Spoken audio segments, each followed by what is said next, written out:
My son-in-law handed me a rent bill for living in my own house. He thought it was funny. He thought everyone would laugh. What happened next left him completely speechless. Before we begin, if you enjoy emotional family stories with powerful twists and unforgettable lessons, subscribe to Behind Dad. Now, let me tell you what happened. My name is Thomas Walker. I am 70 years old, and I have lived in this exact same house for nearly 40 years. Every mortgage payment, every roof repair, every coat of paint came from my own hard work. After my wife passed away, the hallways felt terribly empty. The house was just too quiet. So, when my daughter Rachel and her husband Kevin asked to move in temporarily to save money for their own place, I welcomed them with open arms. At least that was the plan. Temporary slowly became permanent. Months bled into years. I didn't complain because I loved my daughter. But Kevin started changing. The more comfortable he became, the more entitled he seemed. It started on a quiet Saturday morning. I was sitting on the porch enjoying my coffee when he walked out. He didn't say good morning. He just stared at the front yard, shaking his head with a look of pure disapproval. We really need to rip out those old rose bushes. They make the front of the house look incredibly outdated. I was thinking of hiring a crew next weekend to lay down some modern gravel. It'll look much cleaner. I looked at him over the rim of my mug. Those were my late wife's rose bushes. I had tended to them for 2 decades. I took a slow, deep breath before answering him. Those bushes stay exactly where they are. They are doing just fine. Well, you have to admit the curb appeal is dropping. If we want to maintain the property value, we need to make some executive decisions. I already moved the living room furniture yesterday to open up the space. You didn't even notice, did you? I had noticed. I just chose not to start a war over a sofa, but his choice of words bothered me deeply. We. Executive decisions. He was talking about the property as if it already belonged to him. Look, I'm just trying to upgrade the place. I fixed the leaky faucet in the guest bathroom last week, right? I'm putting equity into this house. We need to start thinking about the long-term layout since I am basically managing the estate now. Managing the estate. I almost laughed out loud. He had paid for a single $5 rubber washer for a sink. Suddenly, he felt like the lord of the manor. Actually, I was looking at the basement too. If we clear out your old tool benches, I could turn it into my personal home gym. It's just wasted space down there anyway. I'll start boxing up your things this afternoon so we can get it cleared out. I set my coffee cup down. The ceramic clicked sharply against the wooden table. I looked him dead in the eyes.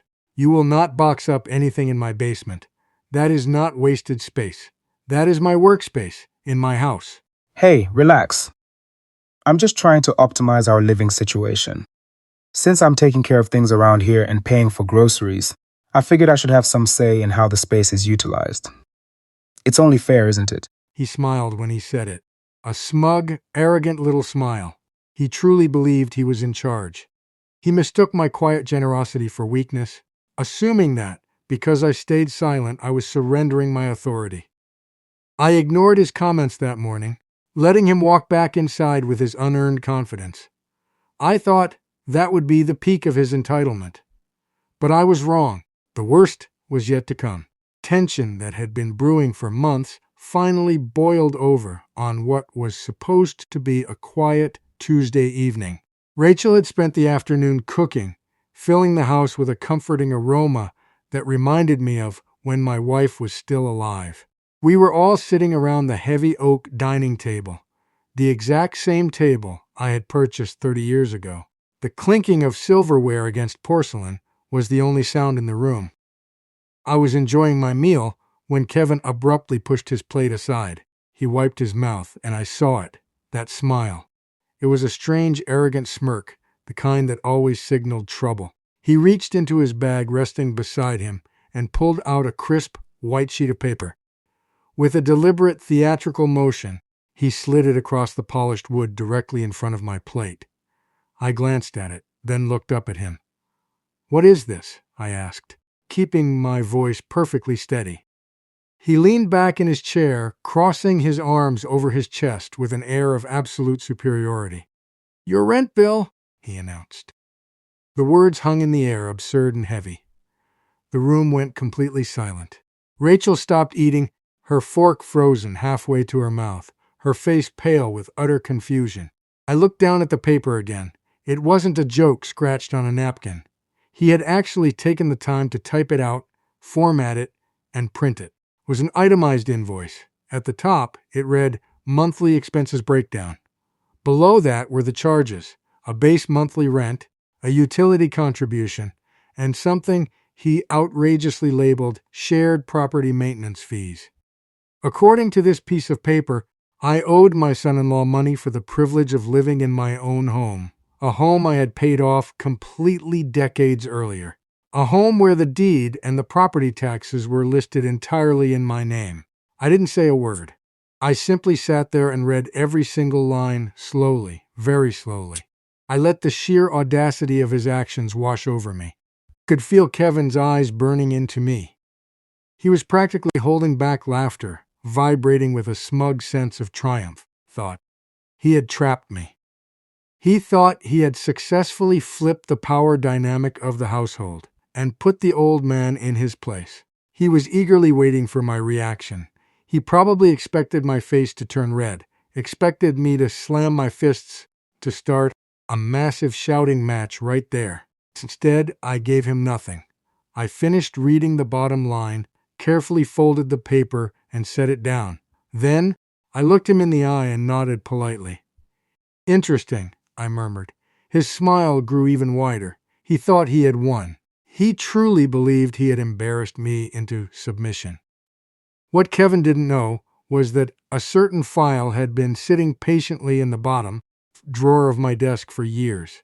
I slowly pushed my chair back and stood up. Kevin looked incredibly pleased with himself, entirely unaware that everything was about to change.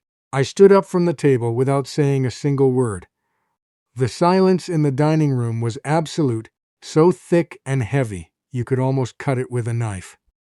Kevin leaned back in his chair, his arms still crossed, looking incredibly pleased with himself.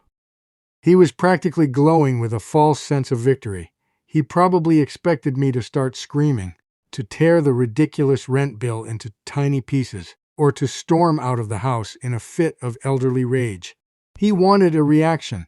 He wanted to see me lose my temper, because that would mean he had finally gotten under my skin. But I refused to give him that satisfaction. Instead of arguing, I turned my back to him and walked calmly out of the dining room. I moved with slow, deliberate steps toward the heavy oak desk, sitting quietly in the corner of my study. It was the exact same desk where I had sat for decades, balancing the checkbook, paying the mortgage, and securing the financial future of our family. I reached out and grabbed the brass handle of the bottom drawer. The metal was cool against my skin. I pulled it open, the old wood groaning softly, reached into the very back. My fingers brushed against a thick, heavy manila folder. It had been sitting there, completely undisturbed, for years. I pulled the file out, closed the drawer, and walked back into the dining room. The entire family watched my return in complete silence. Rachel looked incredibly nervous, shifting uncomfortably in her seat, her eyes darting between me and her husband. Kevin, on the other hand, just looked highly entertained. He still had that infuriating, arrogant smirk plastered across his face. As if he were watching a harmless old man fetching a useless piece of paper. I walked right up to where he was sitting. I didn't hand the file to him gently. I dropped it directly onto the polished wooden table, right on top of his ridiculous rent bill. It landed with a loud, authoritative thud that echoed through the quiet room. He looked down at the thick folder, then back up at me, his smirk faltering just a fraction of an inch. He asked me what it was, his voice laced with a thin veil of mockery. I simply crossed my arms and told him to go ahead and read the first page.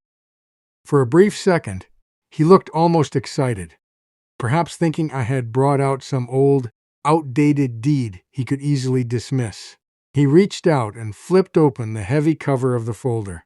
I watched his eyes scan the top of the very first document. It took exactly 5 seconds for everything in the room to change. His arrogant smile completely vanished, as if it had been physically wiped right off his face. The color drained from his cheeks, leaving him looking sickly pale. For several agonizing seconds, he didn't move a single muscle. He just sat there, frozen, staring down at the ink on the page. Rachel noticed the drastic change in his demeanor immediately.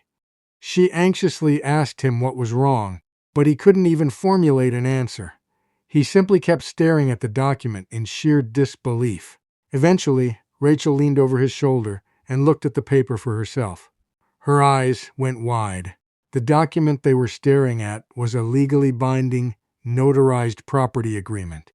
Years earlier, right before Rachel and Kevin moved their boxes into my spare bedroom, I had quietly asked my attorney to prepare a set of documents outlining specific conditions of their stay. I didn't do it because I expected them to be malicious. I did it because I was a man who believed in planning ahead and protecting his assets. The legal text clearly and unapologetically stated that the house remained entirely, 100% under my sole ownership. Furthermore, explicitly detailed that any long-term occupancy rights, any claims to tenancy, or any structural alterations required my express, legally notarized, written approval. An approval that, of course, had never been requested and had never been given. Kevin had assumed that paying a few water bills and fixing a leaky faucet somehow gave him equity. The paper in front of him legally proved he was nothing more than a guest in my home. Kevin swallowed hard. The absolute confidence he had carried into the dining room was evaporating into thin air. With a trembling hand, he turned to the second page, then the third. Each new sheet of legal jargon seemed to make him shrink further into his chair. He finally looked up at me, his voice shaking, and asked exactly what I was trying to say. I didn't blink. I looked directly into his panicked eyes and told him that before someone decides to aggressively send a rent bill, they should thoroughly understand whose house they are actually living in. Nobody laughed. Nobody smiled. The air in the room was suffocating, but I knew the most devastating blow hadn't even landed yet. The most important page wasn't the first one, or the second, or the third. It was buried much deeper inside that thick legal file. And I stood completely still, waiting patiently as Kev continued to flip through the pages. I could see his hands physically shaking now, paper rattling against his fingertips. Page after page revealed intimate, undeniable details about the property that he had never bothered to ask about in all the years he had lived under my roof. Then Kevin stopped. His hand froze. He stared at one specific page significantly longer than all the rest. I watched his eyes frantically dart back and forth, moving across the complicated legal paragraphs twice. Then a third time, he let out a breathless, barely audible whisper, shaking his and saying, "No way!" I knew exactly which page he had reached. It wasn't about current ownership. It wasn't about occupancy rights or maintenance clauses. It was about the permanent, unchangeable future of the property. Years earlier, shortly after my beautiful wife passed away, I sat down with a top-tier estate attorney and created a comprehensive, bulletproof estate plan. Everything in my life was documented with extreme precision. Every liquid asset, every retirement account, most importantly, every decision regarding this very property.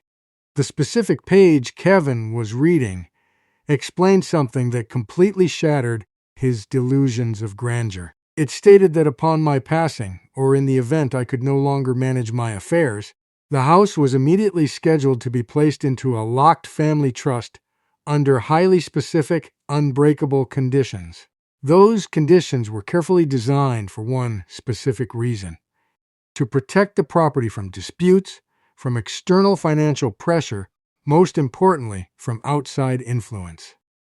In plain English, it meant that Kevin, as a son-in-law, would never have his name on the deed.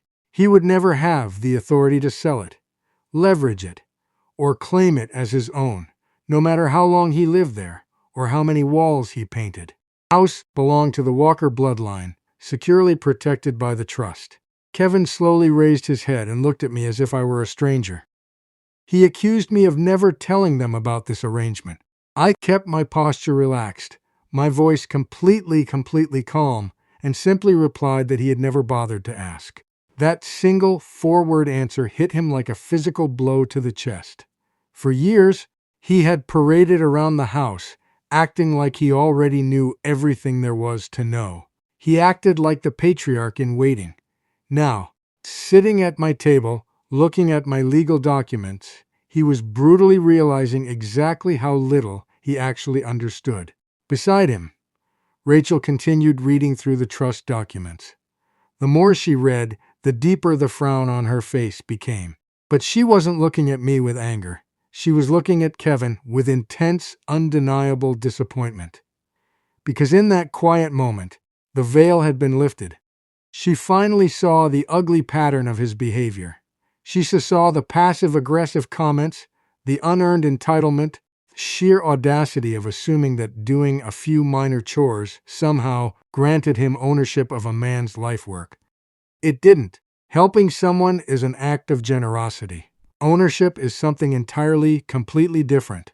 And sitting there, stripped of his arrogance and facing the cold, hard legal truth, Kevin finally realized he owned absolutely nothing. Kevin leaned back in his chair. The smug, self-satisfied expression he had worn like a crown all evening was completely, utterly gone. The color had drained from his face, leaving him looking pale and exhausted. For the first time since I had known him, he looked genuinely worried. The silence in the dining room was deafening, a heavy, suffocating blanket that pressed down on all of us. It was broken only by the sound of Rachel shifting uncomfortably in her seat. Then she looked at her husband. Her eyes were red, welling with tears of profound disappointment, and she asked a question that changed the entire trajectory of the conversation. She asked, her voice trembling but sharp, if he was actually serious about charging her grieving father rent. The room became incredibly still. I watched Kevin's face closely. He didn't answer immediately. He stared down at his hands, unable to meet his wife's gaze, and that heavy, prolonged silence told us absolutely everything we needed to know. At first, it was supposed to be a joke. I swear to you, Rachel, Thomas, it was just supposed to be a dark joke to make a point about how much I've been doing around here. But then, I don't know what happened. The more time I spent in this house, the more I just started thinking of it as my own. I completely lost perspective. I convinced myself that because I spent my weekends helping with small DIY projects, because I paid a few utility bills here and there, and because we had lived here for so many years, I somehow deserved some kind of legitimate control. I thought I was putting sweat equity into the property. I thought that by managing the little things, I was stepping up and becoming the man of the house. I completely blinded myself to reality. He closed his eyes, his shoulders slumping in absolute defeat. The ugly truth was finally out in the open, hanging in the air between us. The fundamental problem was that, over the years, he had slowly and completely stopped seeing the difference between offering a helping hand and claiming outright ownership. Rachel looked deeply hurt. She wasn't yelling. She wasn't screaming with anger. She was simply hurt to her core, because she finally understood that this entire ridiculous stunt wasn't actually about rent money, and it wasn't about finances at all. It was about respect. It was about a dangerous sense of entitlement and an underlying assumption that helping someone in their time of need somehow gave you the right to conquer them. I sat quietly at the head of the heavy oak table and let him speak. For years, I had patiently listened to his unwarranted opinions, his arrogant suggestions, and his subtle, passive-aggressive disrespect. Now, tables had turned. It was time for him to listen to me. Kevin, there is absolutely nothing wrong with wanting to take on responsibility. In fact, it is an honorable trait. A man should want to take responsibility for his family and his surroundings. But true responsibility doesn't start with demanding control. And it certainly doesn't start with printing out a fake invoice to intimidate the person who put a roof over your head. Responsibility starts with gratitude. You wanted to be treated like the absolute owner of this estate, but somewhere along the line, you completely forgot how to be a grateful guest. You confused my quiet patience for weakness, and you confused your minor chores for genuine provision. I know. I hear you, Thomas. I felt like I was carrying so much weight lately. I felt like I was taking care of everything, making sure the house didn't fall apart, fixing the squeaky doors, painting the fences, handling the lawn care that you couldn't get to anymore. I honestly thought my daily contributions meant something significant. I thought they gave me a voice in what happened next with this property. I was so wrapped up in my own tiny bubble of effort that I convinced myself I was the one keeping this place afloat. I nodded slowly, letting his words fade into the quiet room.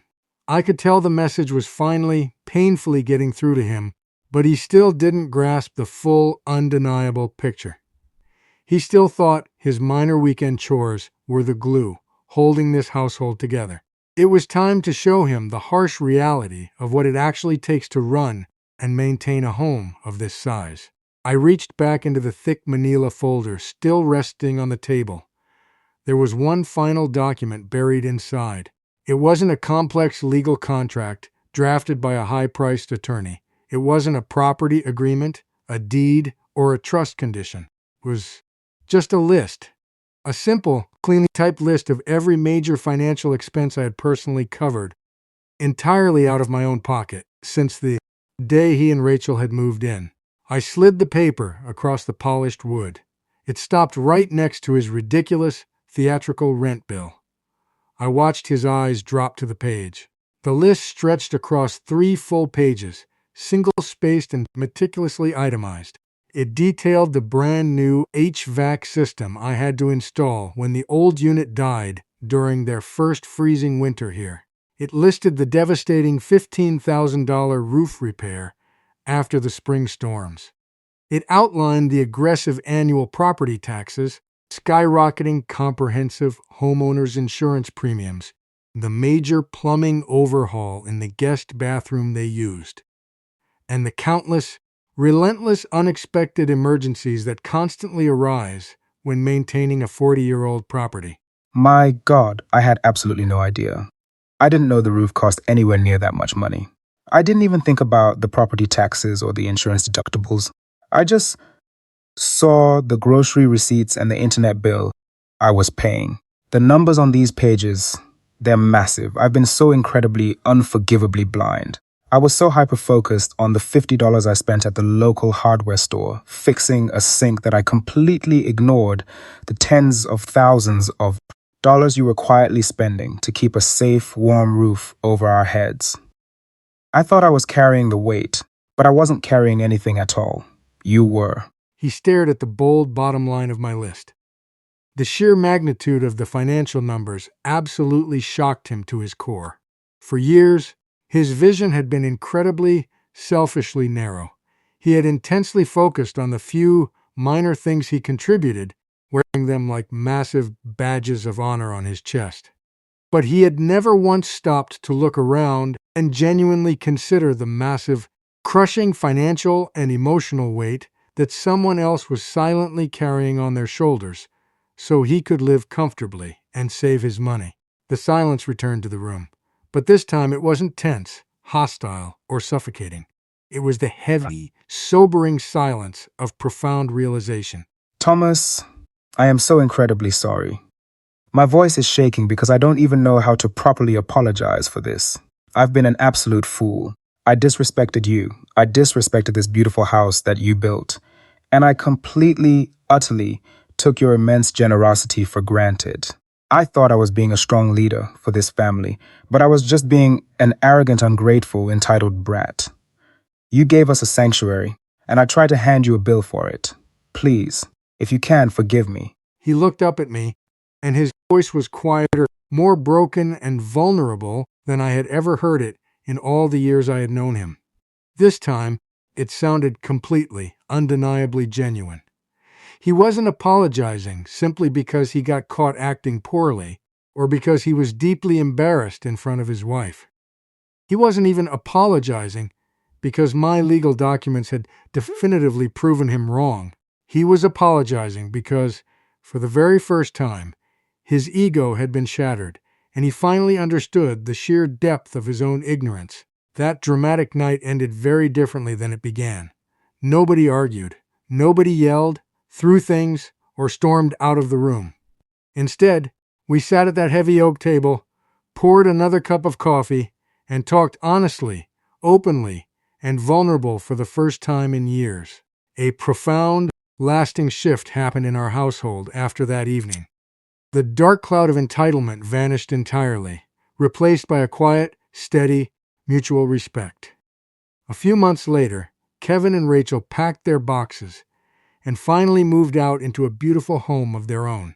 It wasn't because I forced them out or made them feel unwelcome in my house.